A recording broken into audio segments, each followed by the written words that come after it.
안녕하세요. 클라우디아입니다. 오늘은 구유소 작가의 작품 도라지꽃 누님 준비했습니다. 가난 속에서도 빛났던 순수한 인간애와 성장 이후에 느끼는 상실과 그리움을 그린 서정적 소설입니다. 작품 속으로 함께 들어가시죠.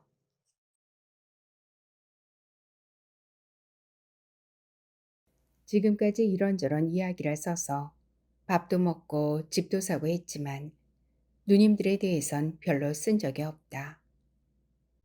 누님이 넷씩이나 있는데도 말이다. 나는 이남 사녀 중 막내로 태어났다. 넷씩이나 되는 누님들의 삶은 내 성장 과정에 적지 않은 영향을 끼쳤을 것이다. 그런데도 나는 여지껏 그들에 대해 침묵해왔다. 큰 누님이 예수를 넘겼고 나 또한 40을 넘겼는데도 나는 아직 그들에 대해 쓸 수가 없는 것이다. 자유롭지 못한 것이다.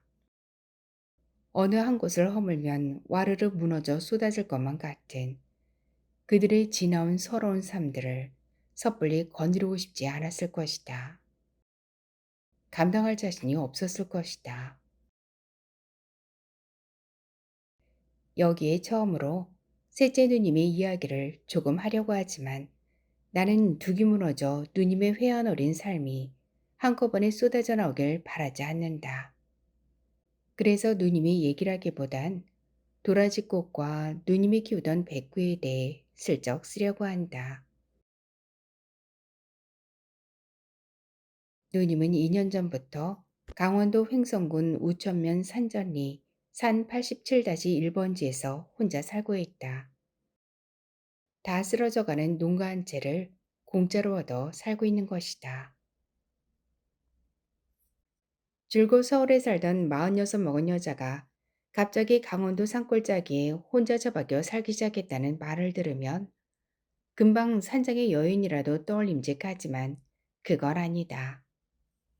누님한테 집을 내준 집주인의 얘기를 들어보면 누님이 왜 그곳에 내려가 살게 되었는지 어느 정도 짐작할 수 있을 것이다.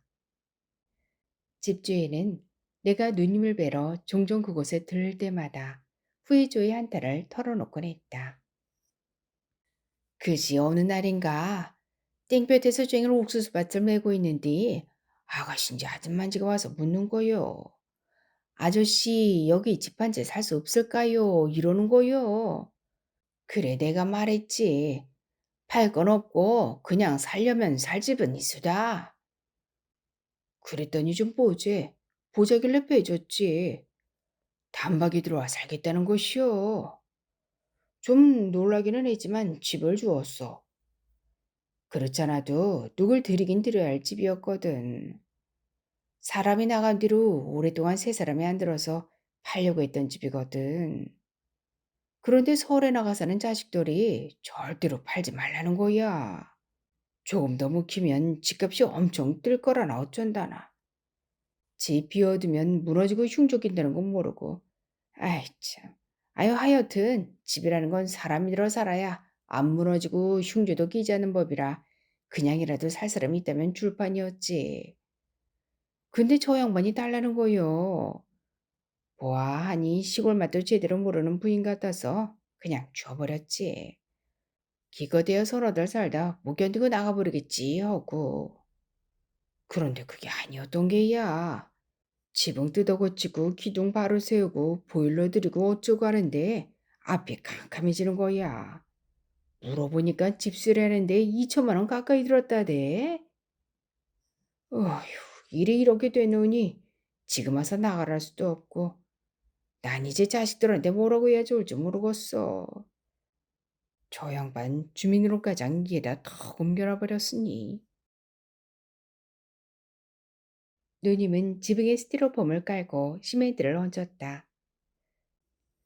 시멘트가 마르자 유성 페인트를 바르고 정성 들여 기타와 악보와 음표들을 그렸다. 오이 썰듯 통나무를 잘라 벽면을 장식하고 틈새를 황토로 메웠다. 군데군데 벽을 뚫어 격자창을 달고 석가래와 석가래 사이엔 백회를 발랐다. 대들보엔 순수 만든 한지등을 달았다. 거실 한켠에 세워놓은 여러 개의 통나무 토막 위에 촛농을 흠뻑 흘려놓았다. 마당 한켠엔 숯불 구이며 바베큐를 해먹을 수 있는 멋들어진 야외 화덕을 세웠다. 우물과 말뚝 위에는 양옥 모양을 한 새빨간 편지함을 앙증맞게 올려놓았다. 더도 덜도 할 것 없이 북한 강변에서 흔히 볼 수 있는 황토방 카페였다. 테이블과 의자 대신 TV와 이불이 있다는 게 다를 뿐이었다. 누님이 두 마리의 개를 얻어다 키운 것도 마른 장미와 마른 옥수수를 창틀에 멋스럽게 걸어놓은 일과 그다지 다를 게 없었다. 4만 원을 주고 사다 심은 운물가의 불두화와 이웃에서 씨를 얻은 채송아 곁에 두 마리의 희고 검은 강아지를 배치하고 싶었던 것이다. 흰 개 이름은 백구였고 검정 개 이름은 먹구였다. 누님은 어째서 그런 일을 죽을둥살둥 했을까? 웬만했다면 죽을둥살둥이란 말을 나는 쓰지 않았을 것이다. 화단을 가꾸고 분꽃과 곽꽃을 심고 마른 억새꽃과 수수이삭을 주워다 거는 일들을 누님은 마치 죽기 전에 뭔가를 바삐 해치우려는 사람처럼 돌아쳤다. 그년 미쳤지 뭐야. 오죽했으면 둘째 누님이 혀를 차며 걱정했을까. 집을 치장하고 마당을 가꾸는 셋째 누님의 정성은 극성 맞다거나 신들린 듯 하다는 말로 비유하기에도 부족했다. 온갖 잡동사니들을 끌어모으느라 누님은 뻔질나게 동대문 시장이며 황학동 벼룩시장을 누볐다. 종묘상 가며 조경회사를 몇 차례나 들락거렸다. 그것들을 사들이는데 적지 않은 돈을 쓰는 듯 했다. 내가 보기에도 누님은 눈이 뒤집힌 것 같았다. 톱질 망치질도 수준급이었다. 목재를 사다가 하루 종일 뚝딱거려 장식대와 간이의자를 척척 만들어냈다. 그러면서도 누님은 도무지 만족할 줄 몰랐다. 물론 그렇게 돌아치며 땀을 흘리다 보면 그 일에 어느 정도는 만족할 수 있었을 것이다. 그러나 결코 자족하고 마는 누님이 아니었다. 주말마다 누님은 서울에 사는 형제들이며 친구들을 불러내렸다. 야외 화덕에 생닭을 통째로 구워 돌리고 가마솥 뚜껑에다 삼겹살을 구워야 직성이 풀리는 것 같았다. 밭두렁에서 뜯어온 고들빼기 잎에다 고기를 싸주고 맥주 한 잔을 들킨 다음에야 아 하고 누님은 비로소 만족한 웃음을 지었다. 게다가 누군가가 나도 이런 데서 이렇게 살아봤으면 좋겠다라거나 역시 인간은 자연을 벗삼아 살아야 해 라며 한껏 부러워하면 누님은 마침내 법률을 느끼듯 온몸을 부르르 떨며 눈을 감았다. 하다못해 어디서 무쇠화로 하나를 구해와도 누님은 그곳에다 된장찌개를 올려 형제들과 나누어 먹어야 만족을 하곤 했다. 방문을 열면 곧장 앞산이 들이닥치는 산전리 87-1번지. 싱크대 작은 창밖은 그대로 푸른 들깨밭이요 호박밭이었다.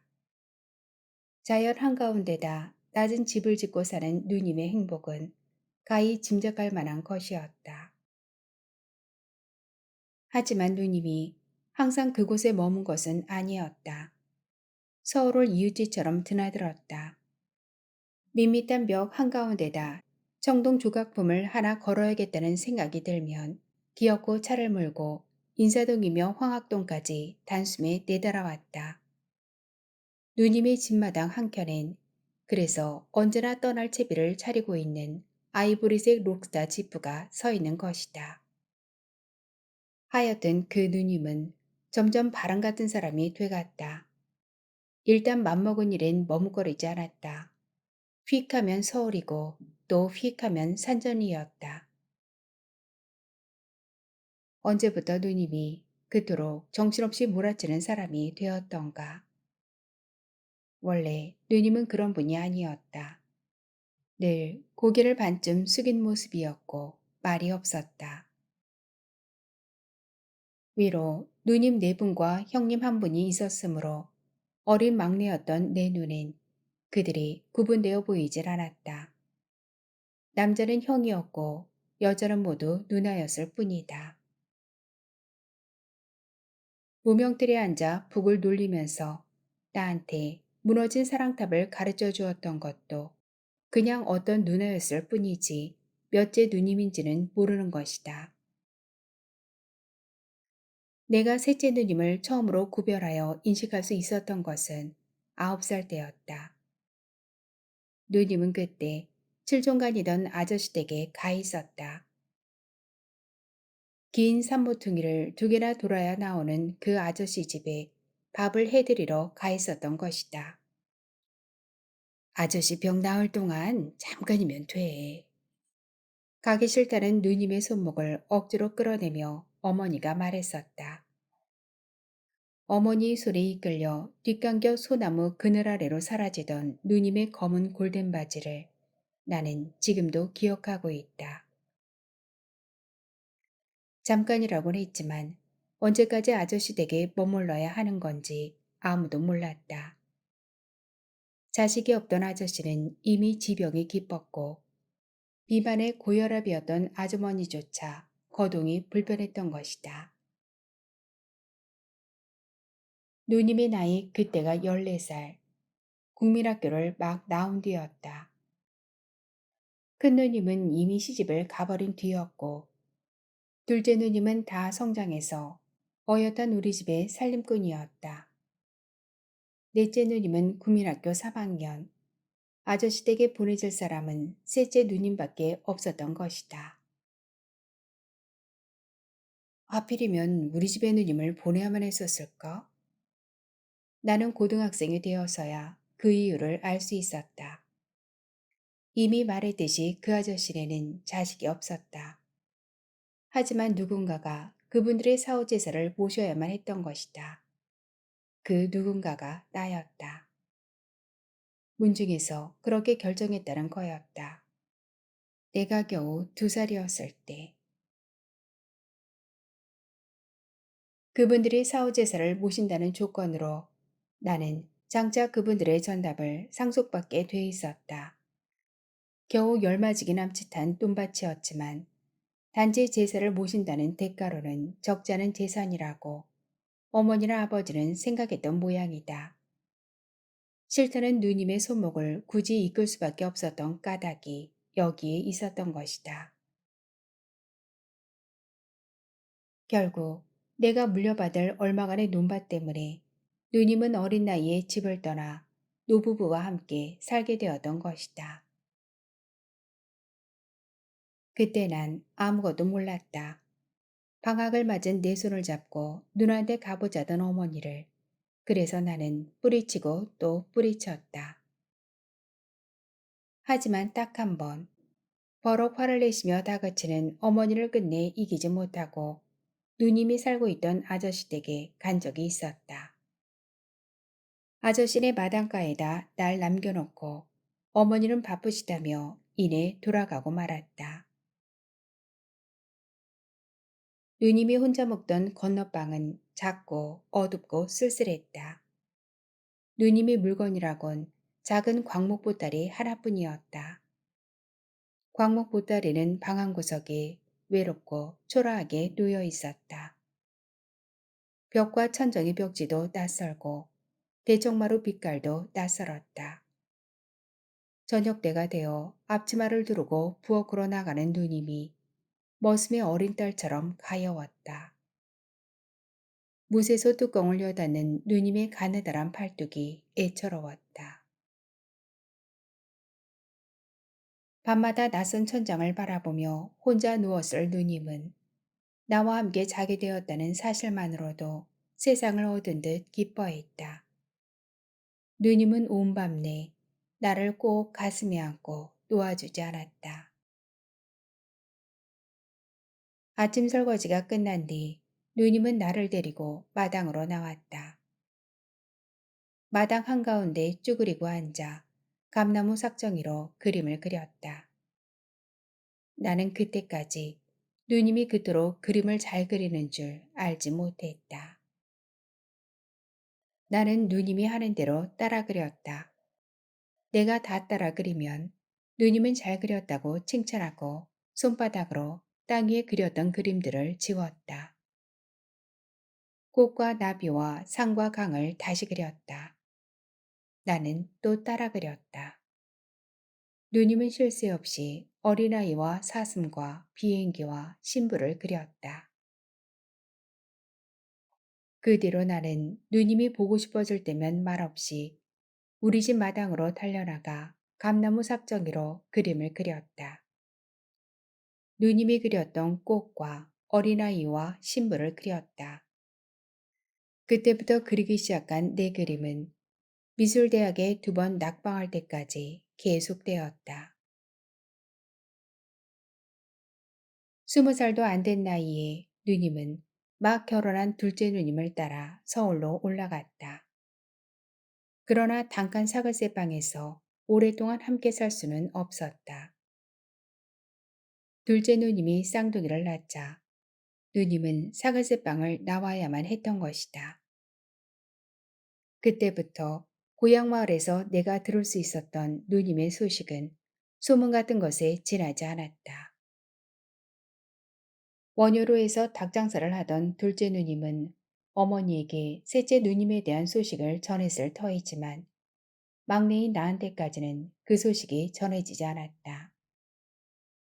마라가 선생님 집에 머물면서 그림 그리는 시중을 들고 있다는 얘기가 있는 듯 싶더니 누님은 어느새 하월곡동에서 살고 있었고 얼마 뒤엔 인천에 머물고 있다는 얘기가 들려왔다. 누님의 삶을 아무도 돌볼 수 없었고 아무도 확인할 수 없었다. 누님과는 이미 가족이라는 유대가 끊어져 있었다. 아버지는 날이 밝기가 무섭게 덜 마른 고무신을 신고 들러나갔고 어머니는 하루 종일 무명틀에 앉아 북을 돌리거나 딸과 주저앉은 허수아비 몰골로 고주밭과 콩밭이랑을 맸다. 형은 고만한 또래들과 소를 먹이며 담배를 피웠다. 넷째 누님은 감자를 몰래 훔쳐내 장군바위 밑에서 친구들과 구워 먹었고 나는 닭장에 기어들어가 달걀을 꺼내 먹었다. 누님의 존재가 잊혀져 가물가물해질 즈음 어머니가 병색이 완연한 누님을 이끌고 나타났다. 누님의 손을 막무가내로 이끌고 칠전 아저씨네로 향하던 어머니의 모습 그대로였다. 어머니는 누님을 안방에다 잡아들였다. 내 눈에는 어머니가 누님의 딴지라도 걸어 넘어뜨리는 걸로 보였다.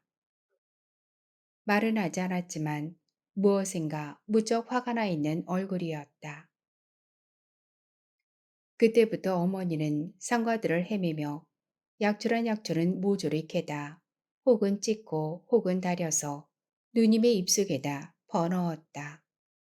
말 오줌 때, 개운나무, 단풍털이, 뱀무.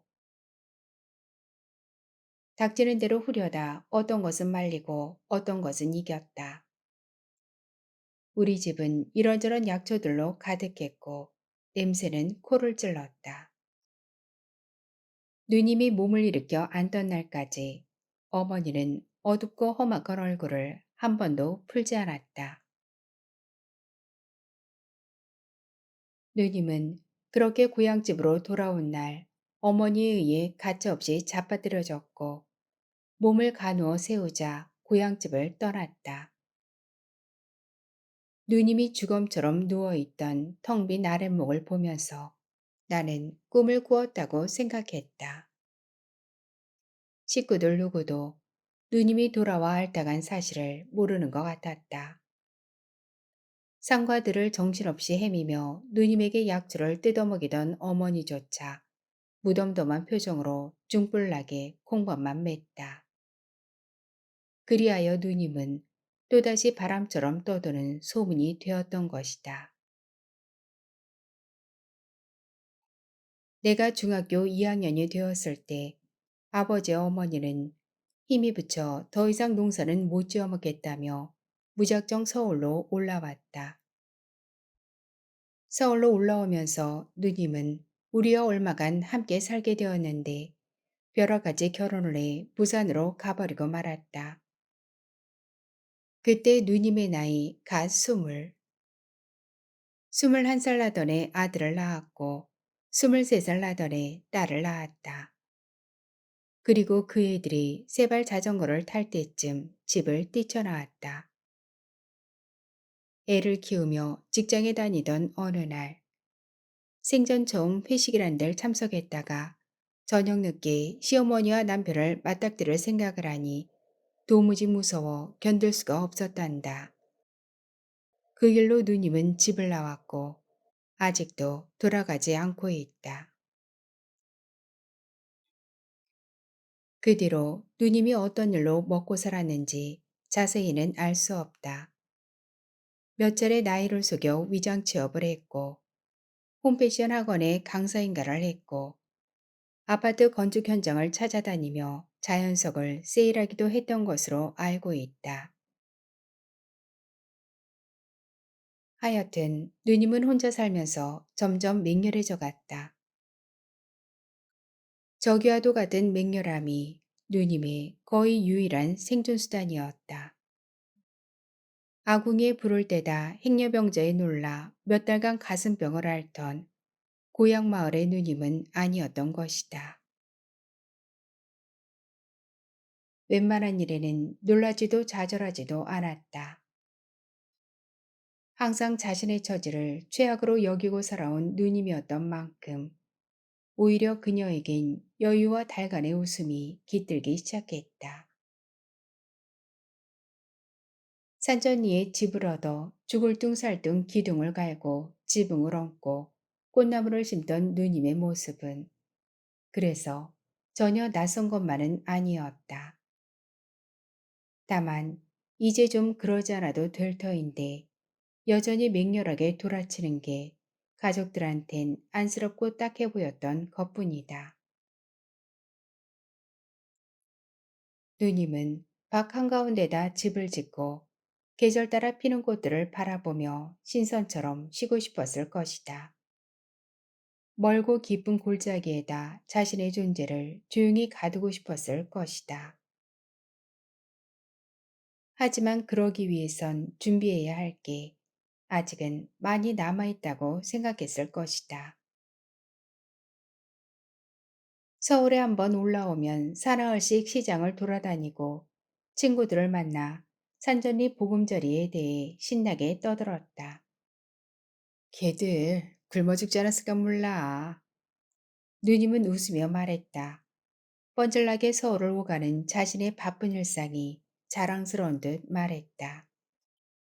나올 때 사료 왕창 부어주고 왔는데 아마 그날로 다 먹었을 거야. 걔들은 도무지 아껴 먹을 줄을 모르거든. 누님은 산전이 집을 떠나오면서 백구와 먹구에게 사흘치 사료를 물에 개어준다고 했다. 그러나 걔들은 그날로 다 먹어버리고 다음 날부터 배가 고파 지랄을 떤다고 했다.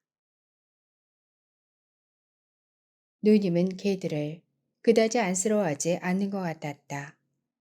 자연 속의 보금자리를 진짜 자연의 일부로 만들려는 자신의 열정을 흐뭇해할 뿐이었다. 어떤 때는 일주일 내내 서울에 머물 때도 있었다. 혹시 죽었나 싶어 가만히 계집을 가보면 영락없이 튀어나오면서 꼬랑지를 흔들거든. 걔들은 쉽게 죽지 않아. 누님은 점점 걔들한테 나태해져 갔다. 시골에 방치되어 있던 것은 농가뿐만이 아니었다. 다랑고지 눈이며 텃밭들 중에는 눌리는 땅이 많았다. 나이 든 이들은 힘에 부쳐 농사를 지지 못했다.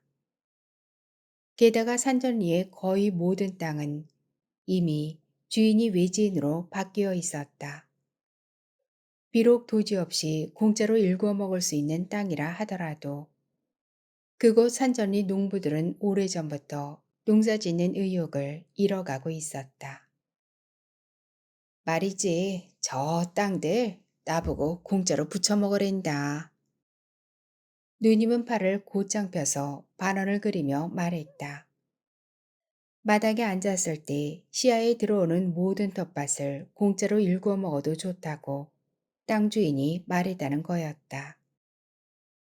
좋겠네. 누난 이제 땅 부자 됐네.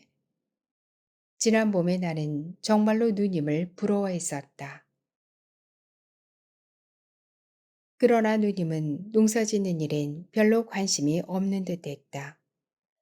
분꽃과 채송화를 심고 조경회사에서 비싼 돈을 주고 불도하며 벚나무를 사다가 심긴 했어도 콩을 심는다든지 옥수수를 모종하는 일 따위는 하지 않았다. 그렇잖아도 지난주엔 말이야. 나도 농사라는 걸 한번 지어볼까 싶어서 뒷집에서 고추무목을 얻어다 두이랑인가를 심어본 적이 있거든. 근데 정말 죽는 줄 알았어. 땅심이란 거 있잖아. 그게 그렇게 텃세가 심할 줄 누가 알았겠니?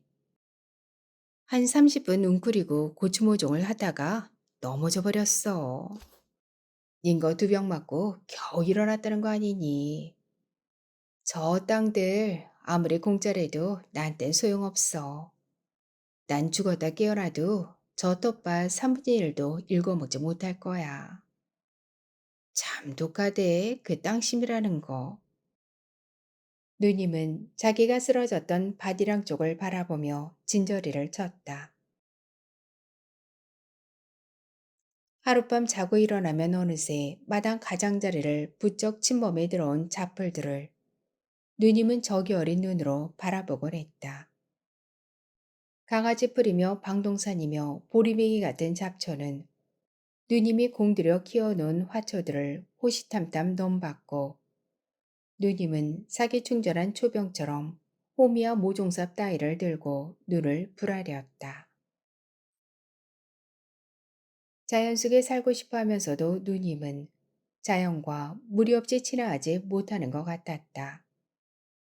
어디까지나 누님은 자신의 방식대로 하늘이며 구름이며 바람을 보았고 식물과 동물들을 키우고 돌보았다. 누님의 그런 방식은 종종 또 다른 자연과의 충돌을 초래했다. 일테면 방동산이며 보리뱅이 같은 잡풀들과 아니면 뱀, 지렁이, 개미, 파리, 모기 같은 동물들과 우물과 말뚝위에 세워놓은 빨간 앙증맞은 우편함은 늘 외부의 소식을 갈망하는 것 같았다. 언제나 말쑥하게 서 있는 아이보리색 룩스타 지프는 언제든 산전리를 뛰쳐나갈 채비를 차리고 있었다. 그리고 산전리 주민이라기엔 어울리지 않는 누님의 평상복들은 잡초와 지렁이 따위의 침입을 방어하려는 듯한 주술적인 색깔과 무늬를 띠고 있었다. 적어도 한 달에 2차례 나는 아이들을 데리고 산전리에 놀러가 야외 화덕에다 통닭을 굽고 화로에 알부를 넣어 토종된장을 끓였다. 누님은 일주일이 멀다 하고 서울에 올라와 실내 장식에 필요한 재료들을 사고 친구들을 만나고 늦으면 우리 집에 와 자곤 했다. 산전리에서 고생하는 건 배고픈 백구와 먹구였다. 그러다 지난 여름 내내 나는 산전리에 갈 수 없었다. 한 TV 프로그램의 초빙 리포터로 페루와 에콰도르와 볼리비아와 파라과이에 갔었고 돌아온 뒤로도 주말에 열리는 문화학교에 6주 동안 강사로 나갔었기 때문이다. 지난주에야 나는 아이들을 데리고 오랜만에 산전리에 다녀왔다. 집 앞을 흐르는 냇가에서 홀치기 낚시로 버들지를 잡았던 지난 봄이 아이들에겐 꽤나 인상 깊었던 모양이었다. 낚싯바구니에다 새로 산 구더기 미끼를 넣고 하나로 마트에 들러 생닭 2마리를 샀다. 횡성으로 향하는 차 안에서 7살짜리 작은 아이가 내기를 걸었다. 버들지를 가장 많이 잡은 사람한테 각자 500원씩을 모아주기로. 지난 봄 낚시 때 12마리를 잡아 최고의 강태공이 되었던 녀석이 슬슬 내기 낚시로 형과 아빠의 기세를 미리 꺾으려고 했다. 오후 5시를 조금 넘겨서 산전리에 도착했다. 저만치 누님이 집이 보였다. 지붕 위에 그려진 기타와 악보와 음표가 여름을 나면서 약간 발해 있었다. 왜요, 아빠? 변속기를 중립해 놓고 사이드 브레이크를 올리는 나를 보고 작은 아이가 물었다. 아이는 어서 낚시질을 하고 싶었던 것이다. 더 가야 되잖아요. 왜 여기서 서요? 큰아이가 물었다. 잠깐 저 꽃들 좀 보고 가자. 나는 차에서 내려 큰 숨을 들이켰다. 누님의 집은 꽃밭에 묻혀 있었다. 도라지 꽃이었다. 보라색과 흰색의 통꽃들이 설빛 기운 햇살을 받아 작은 등처럼 빛나고 있었다. 한두 송이가 아니었다. 수백만 송이였다. 야외 화덕 뒤쪽의 둔덕밭은 물론이고 진입로 좌우의 너른 텃밭에도 온통 도라지 꽃이었다. 마당 앞에서 개울가로 이어지는 층층밭에도 도라지 꽃들이 빽빽하게 피어 있었다. 누님이 집을 가운데 두고 빙 두른 밭에 다른 작물이라곤 보이지 않았다. 도라지꽃 천지였다. 누님의 집은 가없는 도라지꽃 병원에 찍힌 작은 점에 불과했다. 제법 몸비가 붙은 먹구가 꼬리를 흔들며 달려나왔을 뿐 누님의 집에선 사람의 기척이 느껴지지 않았다. 두 아이가 마당에 선 채로 번갈아 고물을 불렀지만 누님은 모습을 나타내지 않았다. 우물과 말뚝 위에 놓여진 빨간 우편함에 흰 종이 쪽지가 붙어 있었다. 그곳에 메모를 남기고 잠시 이웃에라도 간 모양이라고 생각했다. 그러나 메모는 우리를 위한 것이 아니었다. 우체부 아저씨, 새가 편지함 속에다 새집을 짓고 알을 낳았어요. 편지는 텐마루에다 놓아줘야겠어요.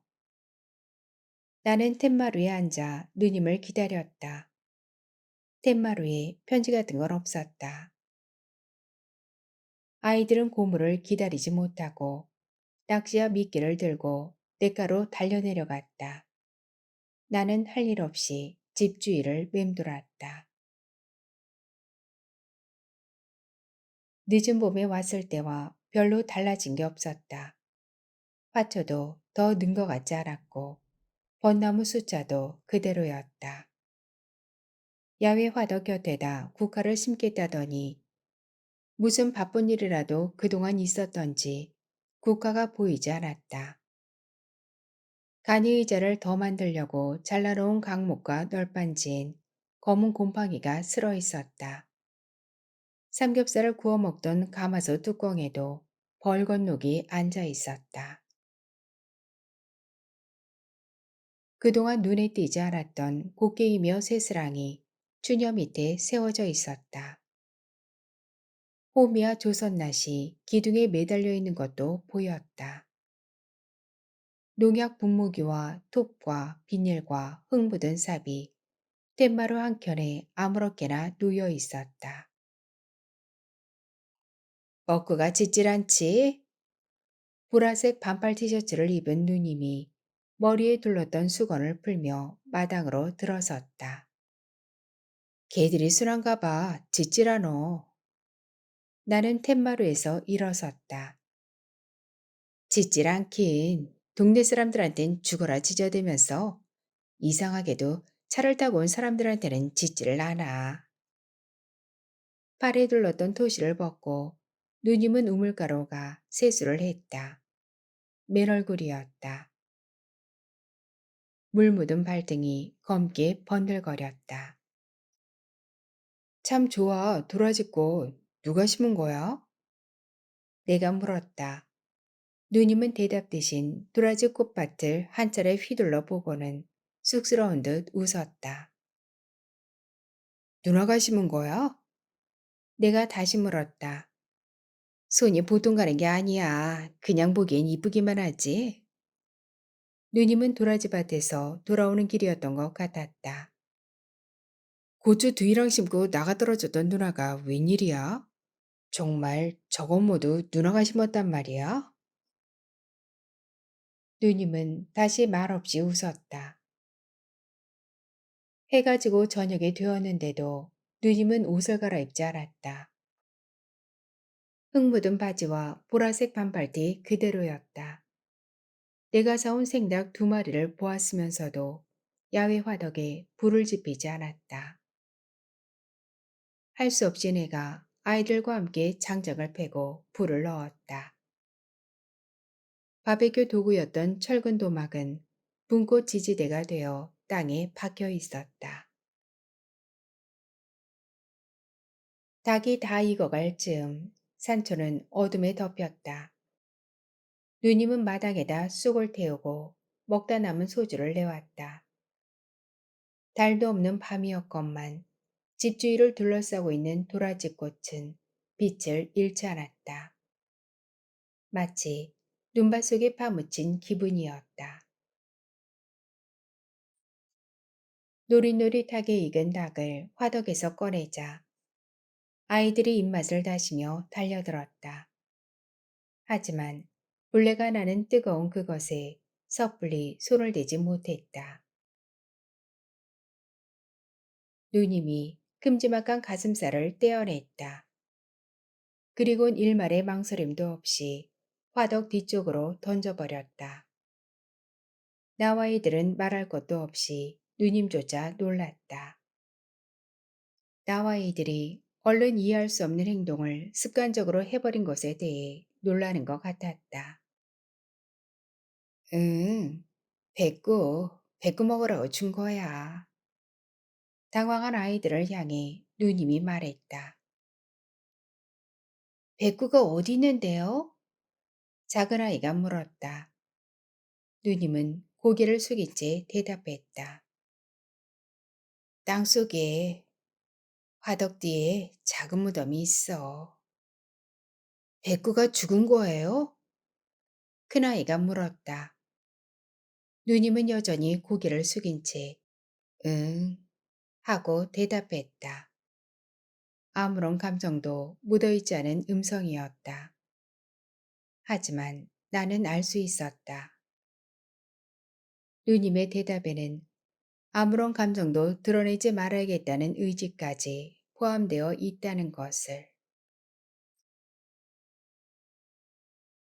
송편처럼 생긴 달이 동산능선에 떠올랐다. 달이 없을 때는 잘 보이지 않던 보랏빛 도라지꽃들이 겁 많은 아이처럼 조심스럽게 얼굴을 드러냈다. 달빛을 받은 흰 꽃들은 낮과는 다른 빛깔을 띠기 시작했다. 옅은 연두의 형광색이었다. 배꼽 그rum이 푸른 달빛 아래 흐드러진 도라지 꽃들을 한 차례 휘둘러 보고 나서 누님은 한숨을 내쉬었다. 날 물었어. 손목에 구멍이 4개나 뚫렸었지. 한동안 오른쪽 손목을 쓸 수가 없었어. 어쩌다가 김 빠진 소주를 한 잔 들이키고 내가 물었다. 누님은 얼른 대답하지 않았다.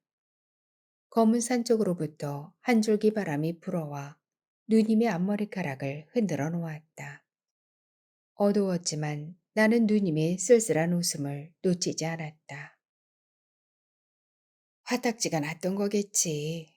너도 알다시피 내가 걔들한테 밥이나 제대로 주었니? 아무렇게나 사료 개어주고 허구한 날 서울로 집 뺐잖니. 시골집 이쁘게 꾸며서 뭐 한다고. 그랬어. 동창회 모임도 있고 해서 닷새 동안이나 이 집을 비웠지 뭐니. 개들이 굶어 죽었을지도 모르겠어서 부랴부랴 왔는데 다행히 살아있더라. 그날은 냉장고에 있던 돼지고기까지 일부러 삶아서 주었지. 그런데 배꼽 그놈이 밥을 가져간 내 손목을 콱 문 거야. 그래서? 내가 물었다. 손목을 물린 누님이 배꼽의 옆구리라도 냅다 걷어져 버렸다는 말일까? 아이들은 마당 한켠에 피어놓은 쑥불 주위를 맴돌며 수선을 떨었다. 그러나 어두운 산골 마을이었다. 도라지 꽃밭이 달빛에 소금밭처럼 빛나고 있었다. 아이들의 수선이 수선으로 느껴지지 않았다. 그래서는 뭘.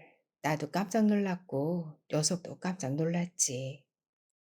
황망간에 당한 일이라 처음엔 아픈 것도 잘 몰랐어. 몽둥이로라도 한 대 세게 때려줘야겠지만 그럴 생각도 얼른 나지 않더라고. 이왕 가져간 밥이니까 계집 앞에다 내려놓고 방으로 돌아왔지. 그때부터 물린 곳이 부어오르기 시작하는데 아파서 한숨도 자지 못했어. 아주 된통 물렸더라고. 손이 권투장갑만하게 커지는 거야. 아, 세상에 태어나서 그때처럼 아픈 적은 없었어. 나는 누님의 오른손목을 보았다. 어두워서인지 개의 이빨 자국 같은 것은 보이지 않았다. 누님은 백구에 무덤이 있다는 화덕 뒤쪽을 흘끔 바라보았다. 백구그럼 참 이뻤는데 털도 눈처럼 휘었었고. 내가 말했다. 이뻤었지. 지금도 눈에 선해. 누님은 다음날 아침까지 끙끙거리며 일어나지 못했단다. 독이 온몸으로 퍼진 것 같았고 운신할 수조차 없어 저녁까지 누워 있었다고 했다. 누님의 부어오른 손목을 본 집주인 아저씨가 기겁을 해 뒤늦게 백구의 허벅지 털을 잘라 불에 태우고 참기름에 개서 발랐지만 좀처럼 붓기와 통증이 가라앉지 않았다는 거였다. 그런데 이 녀석이 그때부터 통 밥을 먹질 않는 거야. 전날 삶아준 돼지고기도 그대로 있더라고. 나만 보면 죄 지은 놈처럼 슬슬 피하고 눈치만 보는 거야. 참. 그래서 볼 때마다 내가 말했지. 괜찮아. 어서 먹어. 앞으로 너한테 잘할게. 정말 그동안 미안했다. 그런데도 먹지를 않아. 그러다 난 결국 병원을 가야만 했었어. 상처가 심각했거든. 집주인 아저씨한테 개들 먹이를 부탁하고 3일인가 원주병원에 입원을 했던 거야. 퇴원해보니까 백구가 죽어 있더라고. 먹고는 주는 대로 다 먹었는데 백구는 날 문 뒤로 먹이에 입도 안 댄 거야. 집주인 아저씨도 참 이상하다고 혀를 내둘렀어. 누님은 고개를 들어 밤하늘을 쳐다보았다. 달빛 때문에 별빛은 성걸었다. 아이들은 연기나는 쑥불을 폴짝폴짝 뛰어넘었다. 그때부터 도라지를 심기 시작했구나. 내가 말했다. 백구가 죽은 뒤로 텃밭에만 매달렸어. 나 이제 농사도 지을 수 있을 것 같아. 하니까 되더라고. 재미도 있고. 우리가 앉아있던 평상 쪽으로 큰아이가 달려오며 말했다. 고모, 고모 있잖아요. 지난번에요. 지혜가 버들지를 제일 많이 잡았었잖아요. 그래서 오면서 지혜가 내기를 걸었거든요. 이번엔 제일 많이 잡는 사람한테 500원씩 모아주기로요. 그랬는데요. 오늘 지혜가 몇 마리 잡았는 줄 아세요? 몇 마리 잡았는데? 누님이 물었다. 빵 말이요. 한 마리도 못 잡았다고? 그럼 넌 자그마치 7마리요. 그럼 지혜가 가회한테 500원을 줘야겠네. 내가 말했다. 그러자 누님이 비로소 웃었다. 어설픈 강태공이 당했구나.